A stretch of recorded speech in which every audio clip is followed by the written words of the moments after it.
Good morning everyone. Study with Preksha 5483 में आपका स्वागत है।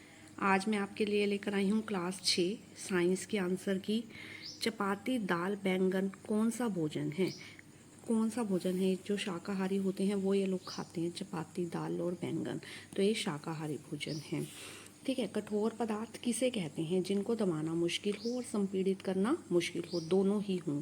क और ख दोनों, मेरे अकॉर्डिंग इसके क और ख दोनों राइट हैं, मतलब ग वाला राइट है। पदार्थ किसे कहते हैं? जो स्थान घेरते हैं और जिनका द्रव्यमान होता है, क और ख दोनों, ग ही इसका राइट आंसर। आगे चलिए, खरपतवार किन्हें कहते हैं? अवांछित पौधे, उगे अनचाहे उगे पौधों को हम खरपतवार कहते हैं। निम्न में से कौन सा शरीर का भाग क्रिया करने में सहायता करता है? मांसपेशियां और हड्डियां, ये दोनों जो हैं शरीर को की भाग को क्रिया करने में सहायता करती हैं। इसके साथ साथ संधियां भी एक और होना चाहिए था। मांसपेशियां, हड्डियां और संधियां तीनों मिलकर जो हैं क्रिया करने में सहायता करती हैं। रतौंधी रोग डैश की कमी से होता है? रतौंधी रोग आपका जो है विटामिन ए की कमी से होती है, नाइट ब्लाइंडनेस या रतौंधी रोग। दूध से पनीर बनाने के लिए अपकेंद्रण विधि का प्रयोग किया जाता है। अपकेंद्रण विधि जिसमें आप किसी चीज़ को गोल घुमाते हैं, केंद्र के चारों तरफ गोल घुमाते हैं। ठीक है। इसमें हम क्या करते हैं, दूध से जब हम पनीर बनाते हैं तो हम दही डालकर, ठीक है, बर्तन में दही डालकर फिर उसे कड़छी के साथ घुमा लेते हैं ताकि वो मिक्स हो जाए उसमें, और फिर वो थोड़ी देर बाद फट जाता है। ठीक है। तो दूध से पनीर बनाने के लिए अपकेंद्रण विधि का प्रयोग किया जाता है। सभी के कमेंट्स का स्वागत है इस क्वेश्चन के लिए, अगर उन्हें कोई और आंसर लगता है तो। छलनी द्वारा आटे की अशुद्धियाँ छांटने को चालन विधि कहते हैं। छलनी द्वारा आटे की अशुद्धियाँ जब हम अलग करते हैं तो चालन विधि है।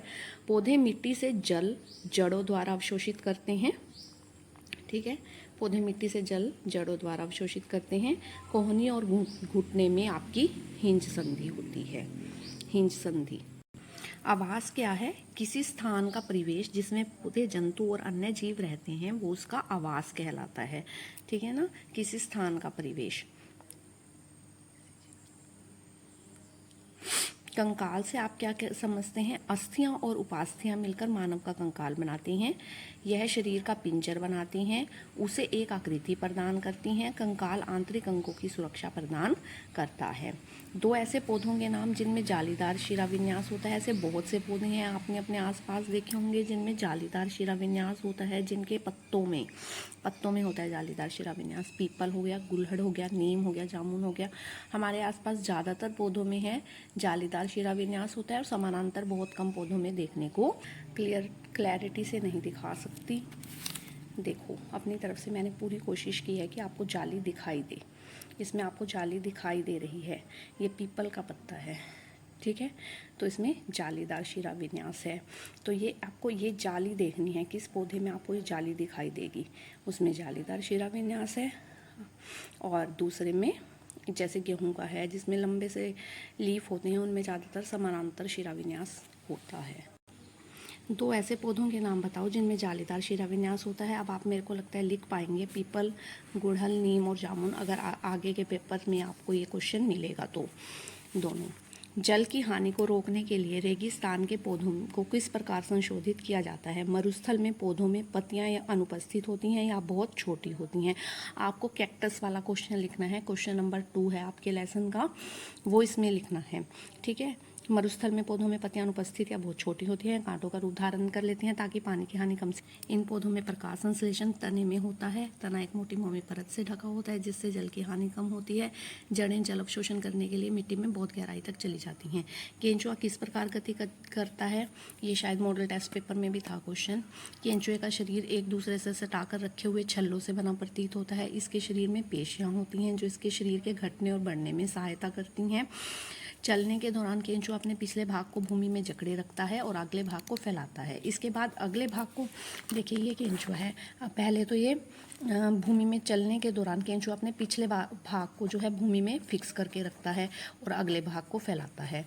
ठीक है। उसके बाद अगले भाग को फिक्स कर लेता है, पिछले भाग को उठाता है। इस तरह जो है केंचुआ आगे की ओर मूव करता है। संकुचित करते हुए वह आगे की ओर बढ़ता है।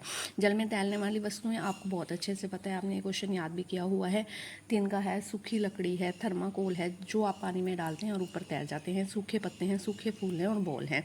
क्यों तैरते हैं? क्योंकि पानी द्वारा वस्तु पर ऊपर की ओर बल लगाया जाता है और नीचे की ओर भी बल लगाया जाता है।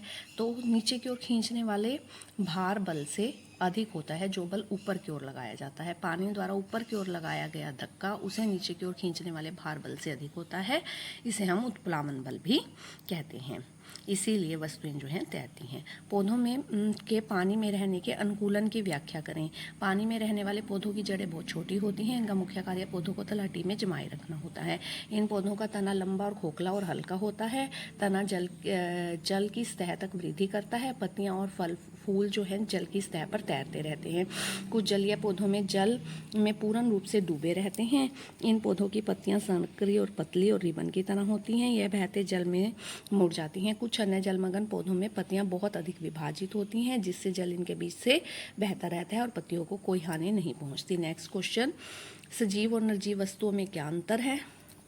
आसानी से लिख पाएंगे, आसान है। सजीव वस्तुएं सांस लेती हैं, निर्जीव वस्तुएं सांस नहीं लेती, गति करती हैं, गति नहीं करती। भोजन की आवश्यकता होती है, इनको भोजन की आवश्यकता नहीं होती। ये प्रजनन करती हैं, ये प्रजनन नहीं करती। श्वसन और प्रजनन करती हैं, ये निर्जीव वस्तुएं श्वसन और प्रजनन नहीं करती। संजीव वस्तुएं पर्यावरण के प्रति अनुक्रिया करती हैं, निर्जीव वस्तुएं पर्यावरण के प्रति अनुक्रिया नहीं करती।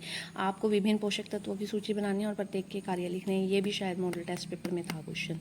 विभिन्न प्रकार के पोषक तत्वों की सूची बनाइए और प्रत्येक के कार्य लिखिए। कार्बोहाइड्रेट ऊर्जा देता है, प्रोटीन शरीर की वृद्धि और विकास करता है, वसा ऊर्जा देता है, विटामिन शरीर की रक्षा करते हैं, आंखों, दांतों, हड्डियों और मसूड़ों को स्वस्थ रखते हैं, खनिज लवण शरीर के उचित विकास और अच्छे स्वास्थ्य के लिए लाभदायक हैं। Please like, share and subscribe. अगर आप लोगों ने अभी तक सब्सक्राइब नहीं किया है तो चैनल को ज़रूर सब्सक्राइब कीजिए। Thanks for watching.